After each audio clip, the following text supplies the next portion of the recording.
Okay, let's unpack this. Imagine, if you will, a city buried by time. One that actually quietly shaped an entire region for, what, over 1,500 years?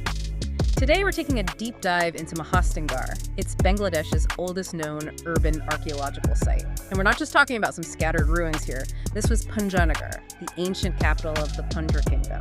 Really a major administrative, religious, and cultural hub in eastern India for centuries. Yeah, what's truly fascinating, I think, is how its history isn't just legend, it's grounded in solid evidence. We have the Mahasthan stone inscription that dates back to the 3rd century BCE, written in Brahmi script. And it's not just a name on a stone, it talks about things like famine relief, public works. It's just a really organized state, almost feeling modern in some ways. Possibly under Emperor Ashoka, it gives you the surprising glimpse into ancient governance. Wow, famine relief back then. Exactly.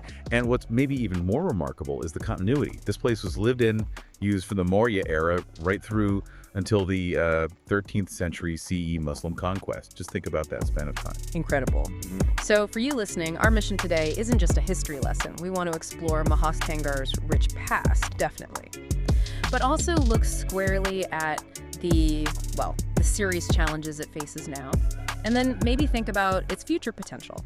So that continuity over 1,500 years, what have archaeologists actually found there? What kind of wonders are we talking about inside this massive fortified city? It's huge, right? About 5 kilometers around. It is, yeah, quite extensive. These impressive brick ramparts and moats still visible in places. And inside, it's just a treasure trove. You find structures like Gokul Med. Locally, people call it Bahula's bridal chamber. It's this amazing terraced temple mound. It seems connected to both Buddhist traditions, maybe pilgrimage routes, and also deeply tied into Bengali folklore. It's a unique blend. Interesting. And then you have places like Sheila Devi's Ghat, a sacred spot right on the riverbank, still holding on to centuries of spiritual significance. Excavations have turned up so much. Terracotta plaques, beautiful detailed things, old coins, iron tools, pottery.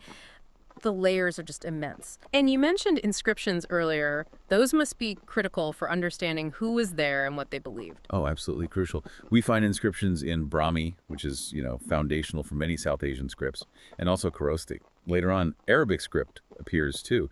And these aren't just like linguistic puzzles. They, along with sculptures found both Hindu and Buddhist figures, they really paint this vivid picture of religious pluralism. You see evidence of different faiths coexisting, flourishing really, through major periods like the Gupta, the Pala, the Sena dynasties. It wasn't just tolerance, it seems like genuine interaction. A real melting pot then. Exactly. It provides this powerful counter-narrative, to stories that often focus only on conflict in the subcontinent's history. Mahasthangarh was a hub of continuous cultural exchange. It's an amazing picture of the past, but preserving something that old, that complex, it must face some serious challenges today. What are the biggest threats right now? Yeah, unfortunately, they are significant. Environmental factors are a huge one. The Karatoi River, it's literally eating away at parts of the site. Erosion is a constant battle, especially during the monsoons. Oh, wow. Think about trying to piece together, a fragile ancient manuscript while water keeps washing parts away. It's sort of like that.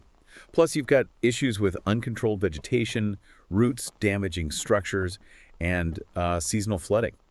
And I imagine human activity doesn't help either. No, definitely not. There's urban encroachment happening around the edges of the site, people building closer and closer. And tourism, while potentially beneficial if it's unregulated, well, it leads to wear and tear on paths, on the structures themselves. Just footsteps, millions of them over time. And underpinning all this is, frankly, a lack of resources, insufficient funding, not enough trained staff for the Department of Archaeology to manage conservation effectively. Even the Mahasthangarh Museum, which holds incredibly important artifacts, it could do so much more. It lacks modern things like digital guides, interactive displays, things that really help visitors connect, It sounds like a really tough situation. But is anything being done? Are there efforts to protect it? Oh, yes, absolutely. It's not being ignored. The Bangladesh Department of Archaeology is doing active conservation work. They often get support from UNESCO, other international partners too. They're working on restoring sections of the ramparts, stabilizing structures like Gokul Med. And various NGOs are also involved doing important advocacy work, raising awareness, trying to secure more funding. So thinking bigger picture, this site clearly has huge potential, right? For maybe sustainable heritage tourism. What could that actually look like? It has immense potential. If done right, it could be transformative.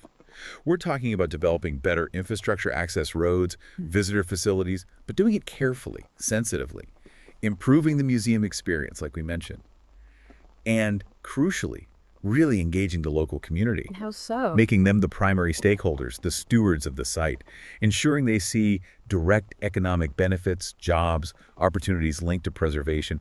That kind of local ownership is key for the long-term survival of any heritage site, really. So when we wrap this up, what's the main takeaway here? Mahasthangarh.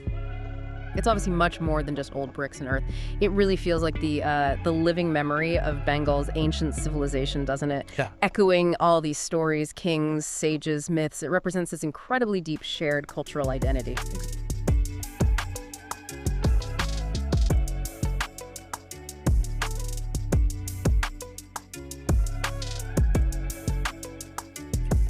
Thank you so much for listening.